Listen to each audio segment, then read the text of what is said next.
সব বিষয়গুলোর সাথে আমরা ওতপ্রোতভাবে জড়িত।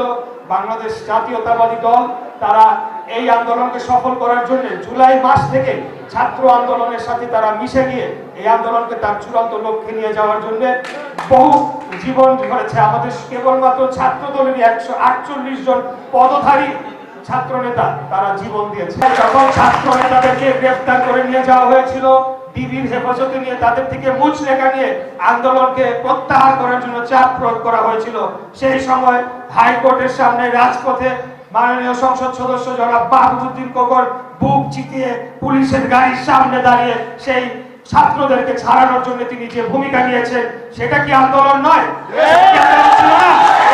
24-এ যে রক্তাক্ত গণ অভ্যুত্থান হয়েছিল, সেই গণ অভ্যুত্থানের অন্যতম একজন যোদ্ধা আপনাদের সংসদ সদস্য, আপনাদের নিশ্চয়ই মনে আছে।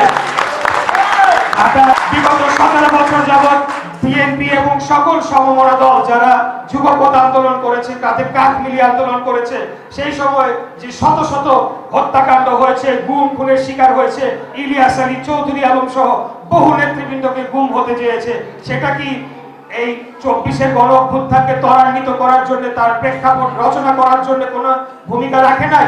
অবশ্যই রেখেছে। যে কথাটি আমাদের মাননীয় সংসদ সদস্য বলে গিয়েছেন, ছাত্র আন্দোলনের মধ্য দিয়ে পরবর্তীতে বাংলাদেশের আপামর জনগণ সেখানে 4 বছরের শিশু পর্যন্ত রেহাই পায় নাই। 7 বছরের শিশু মায়ের কোলে সে গুলিবিদ্ধ হয়ে নিহত হয়েছে। শিশু তার বাড়িতে কেবল তার যে কি বলে জানলা দিয়ে উকি দিয়ে রাজপথে মিছিল দেখতে মুখ বের করেছিল, সেও গুলিবিদ্ধ হয়েছে, হেলিকপ্টার থেকে গুলিবিদ্ধ হয়ে মারা গিয়েছে। কিন্তু বাংলাদেশের জনগণ দমে যায় নাই। তারা বাংলাদেশে গণতন্ত্র প্রতিষ্ঠার জন্য 17 বছরের ফ্যাসিবাদ যেটা আমাদের ঘাড়ে চেপে বসেছিল, তার হাত থেকে দেশকে মুক্ত করে একটা স্বাধীন রাষ্ট্র, যেখানে প্রত্যেকটি নাগরিক আমরা আমাদের আত্মমর্যাদা নিয়ে বাঁচতে পারবো, আমরা আমাদের কথা বলতে পারবো, আমরা আমাদের জনপ্রতিনিধি আমাদের ভোটের মাধ্যমে নির্বাচিত করে তাদেরকে রাষ্ট্র পরিচালনার দায়িত্ব দিব। এই সকল কিছু অর্জনের লক্ষ্যে এবং বাংলাদেশকে যে একটা দাস রাষ্ট্রে বানানো হয়েছিল, বিগত 17 বছর পার্শ্ববর্তী রাষ্ট্রের একটা দাসে বানানো হয়েছিল এবং আমাদের দেশকে লুটপাট করে নেওয়া যা হচ্ছিল, সেখান থেকে মুক্তির জন্য 24-এ রক্তাক্ত গণ অভ্যুত্থান হয়েছিল। এই গণ অভ্যুত্থান হয়েছিল মুক্তিযোদ্ধার সন্তানেরা, তারা যথেষ্ট ভূমিকা রেখেছে। আমি অনেক এখানে অনেকেই আছেন যারা মুক্তিযুদ্ধের প্রজন্ম, মুক্তিযোদ্ধার সন্তান।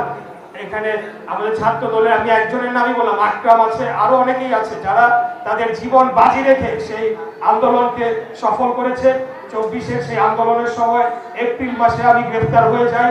আমার আইনজীবী ছিল আজকে আপনাদের মাননীয় সংসদ সদস্য বাহাদুরউদ্দিন খোকন। 5 তারিখে গণ অভ্যুত্থান হয়ে যাওয়ার পর 6 তারিখে আমি কারাগার থেকে মুক্ত হই। আমি যখন জেলে ছিলাম তখন এখন যে আক্তার হোসেন আছে, এনসিপির আক্তার হোসেন আমাদের সংসদ সদস্য, তিনিও গ্রেফতার হয়ে আমার পার্শ্ববর্তী বিল্ডিং এ এসেছিলেন এবং তার সাথে আমার কথাবার্তা হয়েছিল। সেনাবাহিনী নিয়ে এসেছিল, আবার সন্ধ্যাবেলা তাকে নিয়ে যায়।